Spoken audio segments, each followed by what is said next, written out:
उसने जब 99 एलियन अंडे खोले तब जाकर इंसान को आखिरकार छिपा हुआ घोंसला मिला। फिर उसने एक छोटा चाकू उठाया, सख्त खोल को काटा और उसमें फूंक मारी। चौंका हुआ छोटा एलियन अपनी आंखें खोलकर सामने खड़ी इंसान को देखने लगा। महिला ने तुरंत ही उसे धमकी दी। छोटे एलियन के पास कोई विकल्प नहीं था। उसने थका हुआ शरीर घसीटा और कांपते हुए खड़ा हो गया। गहरी सांस लेकर उसने धीरे धीरे अपना दायां हाथ उस बिस्तर पर बढ़ाया जिस पर वह अब भी सोया था, मानो किसी स्विच को छू लिया हो। पूरा घोंसला हिलने लगा जैसे वह जीवित हो। कुछ जटिल हरकतों के बाद छोटा एलियन अचानक बूढ़ा लगने लगा और दूसरे सोने वाले पॉड में जा लेटा। उसने अपनी जिंदगी और घोंसले की ऊर्जा का इस्तेमाल करके इंसान के लिए एक नीला फल बनाया। फिर महिला नदी के बीच गई और उस नीले फल पर रहस्यमयी तरल गिरा दिया। तुरंत ही कुछ जादुई हुआ। वह छोटा फल अचानक अपना रूप बदलने लगा। महिला ने अपना हथियार उठाया और चट्टान पर बैठे अपने साथी के इशारे का इंतजार करने लगी। आदमी जमीन पर पालथी मारकर बैठा था। उसने एक पत्थर उठाया, एक कीड़ा पकड़ा और उसके सिर को दोनों हाथों से मरोड़ कर अलग कर दिया। फिर उसने उसे दूरबीन की तरह इस्तेमाल किया। लेंस से उसने नाव के नीचे एक काली परछाई को हिलते देखा। उसने अपनी जेब से एक इल्ली निकाली और दबा दी। महिला ने इशारा देखा और तुरंत ही अपना हथियार छोड़ दिया। नीला फल अब सक्रिय होकर फट गया। महिला ने तुरंत कुछ बीज गिराए, फल को रस्सी से कसकर बांधा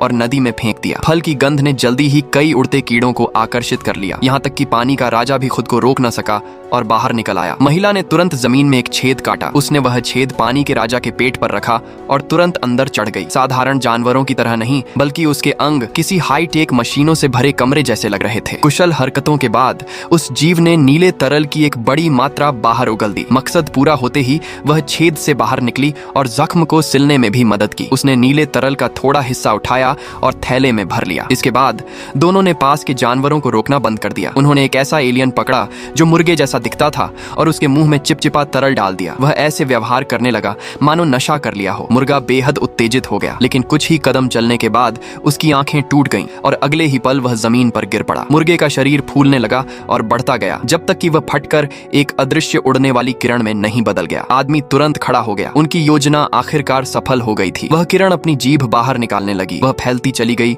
और पूरे मुर्गे के शरीर को एक ही बार में निगल गई। दोनों यह देखकर बेहद उत्साहित हुए और तुरंत उसके पीछे दौड़े। लग रहा था कि वह किरण इंसानों की दी हुई दावत से खुश थी। उसने अपने शरीर से एक विशाल गोला बाहर निकाला। गोला गिरते ही आदमी कूद पड़ा और दोनों हाथों से कसकर पकड़ लिया। जब गोला धीरे धीरे शांत हुआ तो दोनों ने जल्दी से एक के बाद एक उसमें अपना सिर डाल दिया। गोले ने इस घुसपैठ को महसूस किया और पलटकर लड़ने लगा। उसका केंद्र अस्थिर होने लगा। फिर कई टेंटिकल्स निकलकर उनके दिमाग की नसों से जुड़ गए। अगले ही पल उनके दिमाग में धरती के दृश्य चमक उठे। कई सालों से एलियन ग्रह पर फंसे रहने के बाद उन्होंने आखिरकार अपने घर को देख लिया, जिसे वे बहुत याद कर रहे थे। हवा धीरे से उसकी पतली पोशाक से गुजरी। गर्म धूप का एहसास पाकर महिला को वही मिला जिसकी उसे हमेशा चाह थी, लेकिन कुछ ही सेकंड बाद उसका शरीर हवा में विलीन हो गया।